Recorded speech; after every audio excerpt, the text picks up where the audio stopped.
Bumili pala ako ng 18 pieces na artificial grass kasi i-decorate ko siya sa wall ng aming laundry area. Kasi plain color lang po yung wall namin. Gusto ko siyang may twist yung color, ay yung ano namin guys, yung wall. So dito nilagyan na ng aking husband ng plastic na cyclone. So kinapitan niya ng barina kasi hindi kaya na papakuin lang. Last year ko pa sana ito gawin kaso lang wala akong time, busy kami sa tindahan. So, ayun nagkaroon kami ng oras. So, i-decorate namin yung wall namin para mas maganda siyang tingnan at gaganahan kaming manglaba dito sa laundry namin. So, ngayon, inumpisahan na ni husband. So, 18 pieces po siya. Maganda siya guys na ilagay natin siya sa wall. Ang ganda talaga ng resulta niya. Tapos dito kailangan mo ng materials na ano lang, napakasimple materials. Cable tie, so dapat damihan nyo, isang pack talaga ang bilhin nyo para hindi ma-short. Mas maganda kasi pag maraming ilagay nyo na cable tie sa grass para hindi siya lumubo. Magiging flat yung wall ninyo, yung grass ninyo. Ako na nag-continue na mag-install nito kasi nga hindi ko nagustuhan yung installation ng aking husband. Ewan ko ba, kaya ako na ang nag-handle nito guys at tumapos dito. Alam niyo ba, napakaganda pala kapag may ganito kang style or designs ng inyong bahay. Kahit hindi siya sa laundry area guys, kahit sa living area, sa porch, sa dining area, mas maganda po talaga tingnan. Alam niyo ba, tagal ko na talagang pinapangarap to na malagyan ng decoration ng aming laundry area. Kaso wala akong budget guys.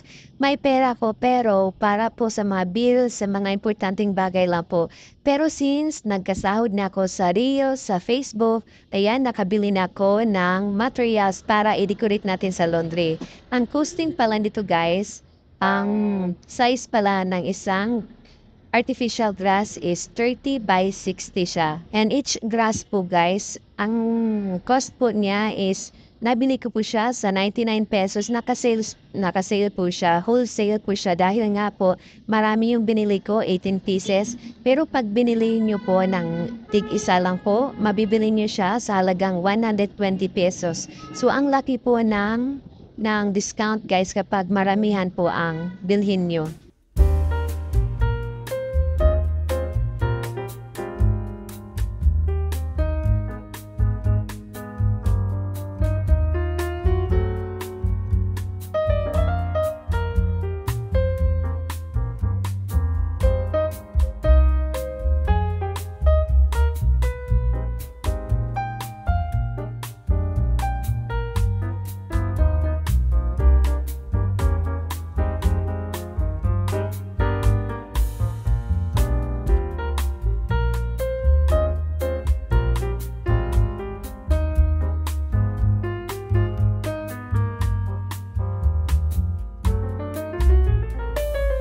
Ayan, so tapos na po ang sa kabilang wall. Tingnan niyo naman guys, very attractive talaga siya. Pwede ka dito mag-picture-picture dito guys sa laundry area namin. Charlotte, tingnan nyo, ang ganda. Ganda talaga tingnan. So let's continue po sa kabilang wall.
Guys!